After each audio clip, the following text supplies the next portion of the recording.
Hello friends, तो अब start करते हैं आज का अपना नेक्स्ट टॉपिक और जो कंटेम्प्रेरी सब्जेक्ट है उसके यूनिट 3 का लास्ट टॉपिक राष्ट्रीय पाठ्यचर्या की रूपरेखा, जिसको मैंने आपको लास्ट अपनी वीडियो में बताया था। संशोधन रिवाइज नेशनल एजुकेशन पॉलिसी 1992 थी, उसमें मैंने आपको बताया था।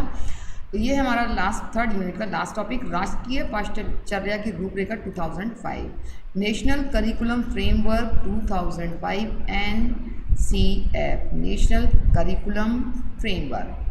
ठीक है, यशपाल समिति, इसको जाना गया यशपाल समिति। तो इसको स्टार्ट करने से पहले थोड़ा सा रिव्यू लेते हैं। तो राष्ट्रीय शैक्षिक अनुसंधान एवं प्रशिक्षण परिषद की एक कार्यकारिणी जो सभा थी वो जो थी 19 जुलाई 2004 तक चली। और इस सभा में यह भी डिसीजन लिया गया, कब तक चली, 19 जुलाई 2004, और ये रूपरेखा हो रही है 2005। तो लिया गया कि 21वीं शताब्दी के लिए राष्ट्रीय पाठ्यक्रम जो है वो फ्रेमवर्क, जो नेशनल फ्रेमवर्क है, उसको रेडी किया जाए। क्योंकि ये बात पहले ही राष्ट्रीय शिक्षा नीति 1986 में डिक्लेयर कर दी गई थी कि हर राष्ट्रीय जो शिक्षा नीति चल रही है उसको क्रियान्वयन समीक्षा के लिए जो टाइमिंग है चलेगी, तो 5 वर्ष बाद जो भी है पाठ्यक्रम का पुनर्निरीक्षण किया जाएगा, ये बात उसमें डिक्लेयर कर दी गई थी। तो प्रत्येक 5 वर्ष बाद पाठ्यक्रम का पुनर्निरीक्षण होगा और आवश्यक संशोधन करने की बात राष्ट्रीय शिक्षा नीति 1986 में कही गई। और 2000 में बने पाठ्यक्रम के 5 वर्ष क्योंकि बहुत हो चुके थे, बहुत तेज़ी से टाइम चल रहा था, तो कंप्यूटर की आधुनिक दुनिया जो 2005 था, 2000 से क्योंकि चली थी और वो 2004 की बात की जा रही है, और 2005 के नाम मतलब नई शिक्षा नीति जो है वो तैयार करनी थी। तो जो 2000 का टाइम था, ये जो था ICT का टाइम था, इंफॉर्मेशन कम्युनिकेशन टेक्नोलॉजी, यानी सूचना संचार प्रौद्योगिकी। तो समाज पर इसका क्या इफेक्ट पड़ रहा था, और कहीं ना कहीं IT अपना जो है अपना कदम रख चुकी थी, एजुकेशन के फील्ड में कंप्यूटर का टाइम आ चुका था। तो इसलिए राष्ट्रीय पाठ्यचर्या की जो रूपरेखा 2005 थी वो कंप्यूटर को ध्यान में रख के मेंटेन की गई, और ये राष्ट्रीय पाठ्यक्रम की रूपरेखा 2005 में तैयार की गई। इसे राष्ट्रीय पाठ्यक्रम की रूपरेखा 2005 नेशनल करिकुलम फ्रेमवर्क 2005 NCF के शीर्षक से दिसंबर 2005 में प्रकाशित किया गया। इसके जो इसका डेडलाइन था उसके शीर्षक से इसको कब किया गया था, दिसंबर 2005। और इस फ्रेमवर्क में कक्षा 1 से लेकर कक्षा 12वीं तक की बात रखी गई कि कब, क्यों, कैसे जो है बच्चों को पढ़ना लिखना सिखाना है, इसमें ये बात रखी गई। ठीक है, ये तो थोड़ा सा। तो राष्ट्रीय पाठ्यचर्या की रूपरेखा 2005 चौथा संस्करण या राष्ट्रीय पाठ्यचर्या का जिसका प्रकाशन NCERT द्वारा किया गया था। NCF नेशनल करिकुलम फ्रेमवर्क 2000 से पहले भी पाठ्यचर्या को रूपरेखा 3 बार 1975, 88 और 2000 में प्रकाशित हो चुकी थी। ठीक है, NCF 2005 पाठ्यक्रम के लिए दिशा निर्देश के रूप में कार्य करता है।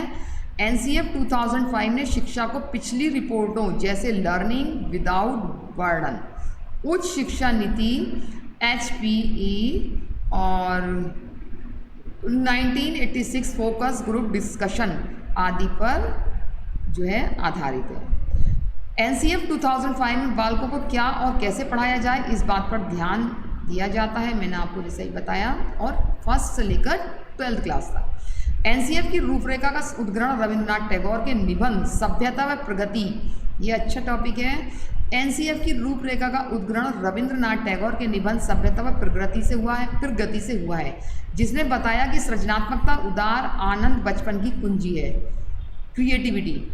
NCF 2005 का अनुवाद संविधान की 8वीं अनुसूची में संविधान की इसका अनुवाद, यानी NCF 2005 का जो ट्रांसलेशन है वो संविधान की 8वीं अनुसूची में दी गई सभी भाषाओं 22 में किया गया है। यह विद्यालय शिक्षा की अब तक का नवीनतम दस्तावेज रहा है। NCF 2005 समिति का गठन मानव संसाधन विकास मंत्रालय MHRD की पहल पर प्रोफेसर यशपाल की अध्यक्षता में हुआ था। किसकी? प्रोफेसर यशपाल की। ठीक है, इसमें हुआ इसमें अध्यक्षता में हुई थी, इसलिए मैंने आपको ऊपर बताया था कि इसको यशपाल समिति के नाम से भी जाना जाता है। एनसीएफ 2005 के 5 सिद्धांत और मार्गदर्शक सिद्धांत ये बताए गए, जो गाइडलाइन थी। ज्ञान को स्कूल के बाहरी जीवन से जोड़ना, जो नॉलेज है, जो हमारी बाहर की लाइफ होती है, जो हमारी लाइफ है, उससे इसको कनेक्ट करना है, उसमें उसको एक दूसरे से जोड़ना है। पढ़ाई रटत प्रणाली से मुक्त, जो पढ़ाई पढ़ाई जाएगी वो रटन विद्या नहीं होगी, रटने पर बल नहीं दिया जाएगा, उसको बच्चे को समझाने पर उस पर जोर दिया जाएगा। पाठ्यक्रम पाठ्य पुस्तक केंद्रित ना रह जाए, जो सिलेबस है वो केवल पाठ्य पुस्तक केंद्रित ना हो। इट मीन्स सिर्फ यही नहीं हो गया मैं 5th क्लास में कोई बच्चा पढ़ रहा है तो ये सिलेबस है, ये सिलेबस पूरा है, ये टॉपिक्स हैं, ये कंटेंट्स हैं, इसको करते हुए एग्ज़ाम देगा, पाठ जो है उसकी 5th क्लास पास आउट। पाठ्यक्रम जो है पाठ्य पुस्तक केंद्रित नहीं होना चाहिए। राष्ट्रीय मूल्यों के प्रति आस्थावान विद्यार्थी तैयार हो। राष्ट्रीय जो मूल्य हैं, जो उनकी नेशनल वैल्यूज़ हैं, उनके फेवर में भी जो विद्यार्थी हैं, ऐसे विद्यार्थी हों जो उसको अपनी नेशनल वैल्यूज़ को समझें। राष्ट्रीय महत्व के बिंदुओं को पाठ्यक्रम में शामिल किया जाए, जो उनके बिंदु हैं, जो टॉपिक्स हैं, उनको भी राष्ट्रीय महत्व के बिंदुओं को, उनके पॉइंट्स को भी सिलेबस में इंक्लूड किया जाए। एनसीएफ 2005 के संबंध में महत्वपूर्ण तथ्य, ज्ञान व जीवन के बीच की दूरी को कम करना, जो ऊपर है उसी में ही है। एनसीएफ 2005 को प्राथमिक शिक्षा में लागू किया जाए जिससे रटने की प्रक्रिया कम हो, ये जो थे आपके सिद्धांत इसी पर है ये। शिक्षण अधिगम प्रक्रिया बाल केंद्रित हो, ऐसी विषय सामग्री का प्रयोग की जाए, ऐसी उसमें मटेरियल्स यूज़ किए जाएँ, लर्निंग्स, बच्चे को टीचिंग लर्निंग मटेरियल्स जो है, और ऐसा प्रोसेस उसमें यूज़ किया जाए जो बाल केंद्रित हो, जिससे बच्चे जो हैं अट्रैक्ट हों और उनमें एक क्यूरिसिटी हो, एक अट्रैक्शन हो कि हम पढ़ें, शिक्षा की तरफ अग्रसर हो। एनसीएफ का निर्माण एनसीईआरटी द्वारा किया गया था। मुख्य लक्ष्य इसका था आत्मज्ञान देना था, आत्मा को ज्ञान देना था, आत्मज्ञानी बनाना था। एनसीएफ 2005 में हर विद्यार्थी को अपनी क्षमता व कौशलों को व्यक्त करने का मौका देना चाहिए। अब बात करते हैं इसकी विशेषताएं की। प्राथमिक स्तर पर भाषा का माध्यम मातृभाषा हो, ये एक मेन क्वालिटी थी इसकी, कि जो भाषा का माध्यम है, जो प्राइमरी लेवल है उस पर मातृभाषा हो। ज्ञान से अज्ञात, मूढ़ से अमूढ़ का अधिकतम प्रयोग हो। ज्ञान से अज्ञात, नॉलेज है पर अज्ञात की हो, मूढ़ से अमूढ़ का अधिकतम प्रयोग हो। मूल्यों का उपदेश ना देकर वातावरण स्थापित किया जाए। केवल वैल्यूज़ को जो है एक लेक्चर ना दिया जाए कि ऐसा करना है, अच्छा बनना है, ईमानदार होना है, जल्दी उठना है और अपने कर्तव्य को पूरा करना है, अपने कर्तव्य समझाए जाए, नहीं, बल्कि मूल्यों का केवल वो उपदेश मात्र ही ना हो, स्पीच मात्र ही ना हो, उनको उनके एनवायरनमेंट में भी उनको जो है एग्जीक्यूट किया जाए, उनको ऐसा दिया जाए कि वो उसको अपनी लाइफ में अपना एनवायरनमेंट में उसको एस्टेब्लिश कर पाए। अच्छा विद्यार्थी उसे माना जाए जो तर्कपूर्ण विचार, जो लॉजिकली थिंकिंग रखता है, लॉजिक थिंकिंग रखता है, द्वारा मौलिक विचार प्रस्तुत करे, जो मतलब फंडामेंटल जो हमारी थिंकिंग्स होती हैं, तो मतलब एक लॉजिक सोच कर, जो मतलब किसी चीज़ पर सोच विचार करने के बाद जो है और मौलिक विचार प्रस्तुत करे जो सभी के वेलफेयर में हो। सजा, दंड व पुरस्कार भावना को सीमित किया जाए, एक लिमिट इसकी बनाई जाए, चाहे वो सज़ा है, चाहे वो पुरस्कार है या दंड है। मानसिक स्तर व योग्यता के अनुसार पाठ्यक्रम हो, जैसा जैसा IQ लेवल है उसी के अकॉर्डिंग, उसी की एबिलिटी के अकॉर्डिंग उनका सिलेबस है। निष्कर्ष इससे निकला कि मानसिक जो एनसीएफ 2005 में सपनों के भारत को धरातल पर उतारने की युक्ति की गई, धरातल पर उतारने की युक्ति को बताया गया है, जो उसकी मतलब सीधा सा बात है, एनसीएफ 2005 में सपनों के भारत को, यानी सब चीज़ इसमें बहुत अच्छी गई। अगर ऐसा होता है तो वो वाकई में बहुत अच्छा है, बहुत बेनिफिशियल है, एक सिटीज़न के लिए भी, एक स्टूडेंट्स के लिए भी, हमारे नेशन के लिए भी। ये कहीं ना कहीं ऐसा था कि धरातल पर उतारने की युक्ति बताया गया, यानी ज़मीन पर आना, भारत को ज़मीन पर लेकर आना, धरातल पर उतारने की युक्ति बताया गया है, सपनों की भारत की बात की गई है। एनसीएफ की कार्यशाला का आयोजन एनसीईआरटी नई दिल्ली में किया गया। तो इस पाठ्यक्रम में जो था, विभिन्न विषयों के शिक्षण के संदर्भ में जो भी कुछ कहा गया, उसमें भी जो कुछ भी नया नहीं कहा गया, जो कुछ कहा गया यानी एजुकेशन से रिलेटेड उसके रेफरेंस में जो कुछ भी कहा गया है, और उसमें भी कुछ नया नहीं कहा गया है। जो इसमें बताया गया वो कुछ नया नहीं बताया गया। इतना तो जितने भी जो टीचर्स हैं वो पहले से ही इसको नॉलेज रखते हैं, वो इतना तो इसके बारे में जानते हैं।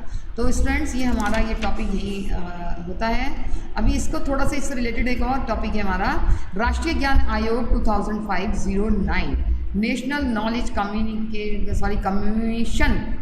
National knowledge commission NKC 2005-09। तो ये कहीं ना कहीं 2005 से कनेक्ट है, तो इसको हम इसी से ही कंटिन्यू करते हैं।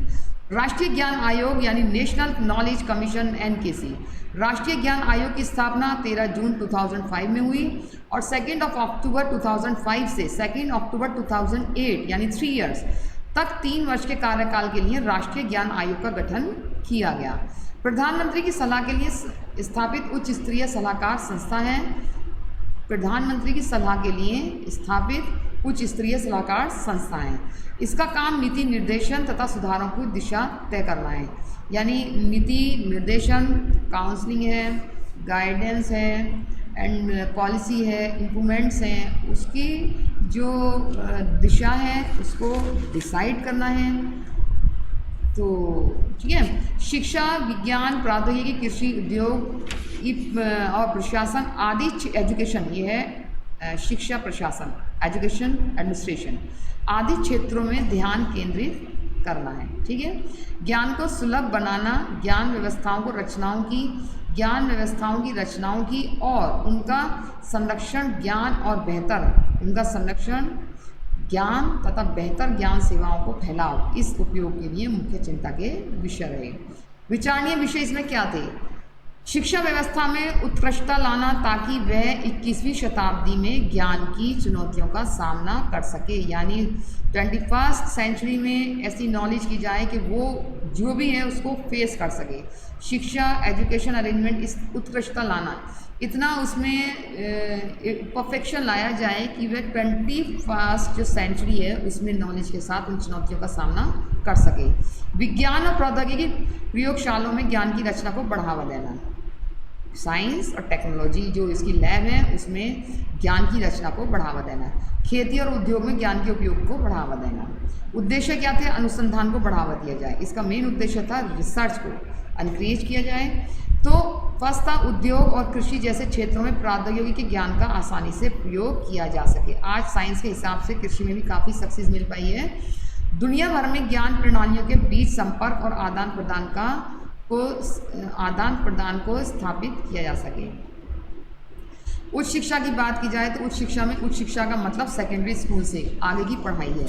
सेकेंडरी स्कूल से आगे की पढ़ाई है उच्च शिक्षा का मतलब। ठीक है, उच्च शिक्षा गुणवत्ता को कम किए बिना उच्च शिक्षा में अधिक से अधिक संख्या में 2015 तक 15% छात्र संख्या बढ़ाना।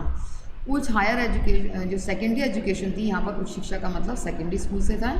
उच्च शिक्षा में अधिक से अधिक संख्या में 2015 तक 15% तक छात्र संख्या बढ़ाना होगा। क्वालिटी की बात की जाए, गुणवत्ता को कम किए बिना यह दायरा उठाना होगा, साथ ही शिक्षा के स्तर को भी उठाना होगा। क्वालिटी से कोई कंप्रोमाइज़ नहीं। उच्च शिक्षा को समाज के सभी वर्गों के लिए सुलभ बनाना। जो सेकेंडरी एजुकेशन है वो सोसाइटी में जितने भी वर्ग हैं, SC, OBC, जनरल, जितने भी वर्ग हैं सभी के लिए उसको इजी बनाना होगा। ये थे इसके उद्देश्य। देख लीजिए फिर। अब बात करते हैं राष्ट्रीय ज्ञान आयोग की सिफारिश की। तो अधिक से अधिक विद्यालयों को स्थापना करना इसमें शामिल किया गया कि इसका जो सिफारिश थी वो रखी गई कि इसमें जो मेन इंटेंशन है वो ये होगा कि ज़्यादा से ज़्यादा इसमें स्कूल जो हैं वो स्थापित किए जाएं। 1500 विश्वविद्यालय होने चाहिए तथा भारत 2015 तक कम से कम 15% का सकल भर्ती अनुपात हासिल कर पाएगा। 50 राष्ट्रीय विश्वविद्यालय की स्थापना होना या तो सरकार स्थापित करे या फिर कोई निजी प्रयोजक संस्था, कोई सोसाइटी, परोपकारी ट्रस्ट या धारा 25 के अंतर्गत कंपनी बनाकर यह काम कर सकती है। राष्ट्रीय ज्ञान आयोग का प्रस्ताव है कि राष्ट्रीय विश्वविद्यालयों में विद्यार्थियों की भर्ती अखिल भारतीय स्तर पर, किस लेवल पर? अखिल भारतीय स्तर पर की जाए। इसके लिए ज़रूरतमंद बच्चों की मदद के लिए छात्रवृत्ति स्कॉलरशिप की व्यापकता की ज़रूरत होगी।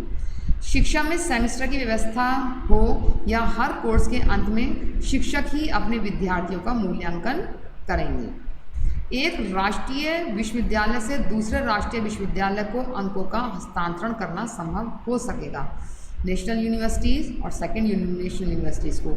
मार्क्स का जो ट्रांसलेशन है यानी अंकों का जो हस्तांतरण है वो हस्तांतरण करना, ट्रांसफ़र करना इजी हो सकेगा। और इन राष्ट्रीय विश्वविद्यालयों में शिक्षकों की दक्षता को अधिकतम स्तर पर लाने के लिए नियुक्ति और प्रोत्साहनों को उपयुक्त व्यवस्था की आवश्यकता है। ठीक है, अब इसमें किए गए उच्च शिक्षा में बदलाव लाने के लिए मौजूदा संस्थानों में सुधार करना आवश्यक है। विश्वविद्यालयों में प्रत्येक 3 वर्ष में एक बार अपने पाठ्यक्रम में संशोधन और फेरबदल करना ज़रूरी है। अनुसंधान को बढ़ावा दिया जाना चाहिए। रिसर्च सरकार को कुलपतियों की नियुक्ति में प्रत्यक्ष या अप्रत्यक्ष दखल देना बंद करना चाहिए। कुलपतियों की यानी वीसी का जो अपॉइंटमेंट्स होता है उसमें उसमें जो है गवर्नमेंट को अपना जो है इंटरफेरेंस नहीं करना है, उसको बंद करना है। आर्थिक व सामाजिक दृष्टि से कम साधन संपन्न विद्यार्थियों के लिए जिनको पूरी तरीके से सोर्सेज नहीं मिलते हैं उनके लिए शिक्षा की सुलभता आसान यानी शिक्षा को सुलभ किया जाए, आसान किया जाए और अधिक बढ़ाई जाए। ठीक है, तो ये अगर इसकी बात की जाए तो समस्त विषयों से संबंधित ज्ञान का नेटवर्क तैयार करना और इसमें भी हमारी दृष्टि से 2 सुझाव उपयुक्त नहीं है। एक तो ये कि एक कक्षा एक से ही अंग्रेजी शिक्षा को अनिवार्य करना जो रखा गया था वो सही नहीं था। और दूसरा उच्च शिक्षा को 18 से 23 वर्ष के वर्ग के लिए 30% को सुलभ कराना, ये 2 जो थे विषय थे जो था ये कहीं ना कहीं सुझाव उपयुक्त नहीं है। परंतु अफसोस ये है कि सरकार ने बिना सोचे समझे इन दोनों क्षेत्रों में कदम बढ़ा दिए हैं। तो स्टूडेंट्स ये था हमारा राष्ट्रीय ज्ञान का आयोग। बहुत सारी चीज़ें इसमें रखी गई थी, आयोग के दोष थे। इसमें जो था कुछ एक बार मूल्यांकन जरूर बताऊंगी कि इसमें जो था ये रखा गया कि स्कूल समेत छुट्टियों और अध्यापक भर्ती के संबंध में नमनशीलता। एक मतलब इनके सामने जो है जो विनोबा जी ने कहा था कि हमारे ग्रामीण क्षेत्र के स्कूलों में गर्मी की छुट्टी का कोई अर्थ नहीं है, बल्कि ये छुट्टियां ऐसे समय में होनी चाहिए जब खेतों में कार्य करने का समय होता है अथवा बारिश में जब दूर दराज से विद्यालय जाना कठिन होता है। ये विनोबा भावे जी ने इस बात को रखा था। ये एक मूल्यांकन में इसका गुण था कि इसमें स्कूल का कुछ टाइमिंग और उसकी हॉलीडेज और अध्यापक भर्ती के संबंध में कुछ जो है इसमें नमनशीलता रखी गई, पोलाइटनेस। तो साथ ही शिक्षक यदि स्थानीय होंगे तो वे परिवेश के अनुरूप शिक्षक कार्य करने के जवाबदेही होंगे। संस्थानों के अध्यक्षों की नियुक्ति की प्रक्रिया में बदलाव किया गया। अध्यापकों द्वारा गैर शैक्षणिक कार्य नहीं लिया जाना चाहिए। ये अनकेसी ने इस तरह से केंद्रीय इलाकों के लिए बेरोजगार स्थानीय युवकों और हाल में सेवानिवृत्त हुए व्यक्तियों के लिए विषय में विचार करने का सुझाव दिया है जो उचित ही है। 1500 विश्वविद्यालयों का लक्ष्य दिया गया। इसमें शिक्षा का अधिकार कानून, समाज के गरीब बच्चों के लिए 25% तक स्थान आरक्षित करना, प्रवेश के लिए कानूनी अड़चन समाप्त होना आदि। ये अच्छा था। अब देखना यह है कि हम इसे प्रभावी ढंग से इसको लागू कर सकेंगे। इसके लिए सभी संबंधित लोगों का वंचित सहयोग और राजनीतिक इच्छा शक्ति आवश्यक है। कहीं ना कहीं इसमें दोष की भी थी। तो दोष क्या थे? पहली कक्षा से अंग्रेजी की अनिवार्यता, ये इसका बड़ा दोष था। फर्स्ट क्लास से, क्योंकि फर्स्ट क्लास की जो पढ़ाई प्राइमरी जो होती है, फर्स्ट होती है, उसमें मदर टंग के माध्यम जो है राष्ट्रीय भाषा का मातृभाषा। दूसरा 50 राष्ट्रीय विश्वविद्यालयों की स्थापना। तीसरा स्वतंत्र उच्च शिक्षा प्राधिकरण IRAHE की स्थापना। कॉलेज या कॉलेजों के समूह को स्वायत्तता देना, जो है ऑटोनॉमी, कॉलेज हो या कॉलेजों के समूह जो ग्रुप हैं उनको ऑटोनॉमी को देना, प्रोवाइड कराना। बड़े ट्रस्टों को प्रोत्साहित करने के लिए छूट। ये सारे जो थे कहीं ना कहीं इसके दोष थे। जैसे कि मैंने अभी आपको बता दिया कि इसमें 2 जो थे, एक सही अंग्रेजी को जो है अनिवार्य किया गया, ये भी एक कहीं सुझाव सही नहीं था। और दूसरा 18 से 23 वर्ष के जो बच्चे थे उनके लिए 30% के जो थे उनको सुलभ कराना। उच्च शिक्षा को 18-13 आयु वर्ग के जो 18 से 23 वर्ष तक के बच्चे हैं उनको 30% तक ईजी कराना। इसको उच्च शिक्षा, और इसमें उच्च शिक्षा की बात की गई थी सॉरी सेकेंडरी, ठीक है ना, उस शिक्षा का तात्पर्य क्या था, सेकेंडरी शिक्षा से था। ठीक है, तो स्टूडेंट्स ये था हमारा यूनिट 3 का लास्ट टॉपिक। अब हम हमारा जो नेक्स्ट टॉपिक होगा यूनिट 4 का, तो हम स्टार्ट करेंगे यूनिवर्सलाइजेशन ऑफ एलिमेंट्री एजुकेशन, प्राथमिक शिक्षा का सार्वभौमिकरण। इसको हम स्टार्ट करेंगे अपने नेक्स्ट वीडियो में। तब तक के लिए take care, good bye, subscribe and like करना ना भूलें। Thank you so much all of you, thank you.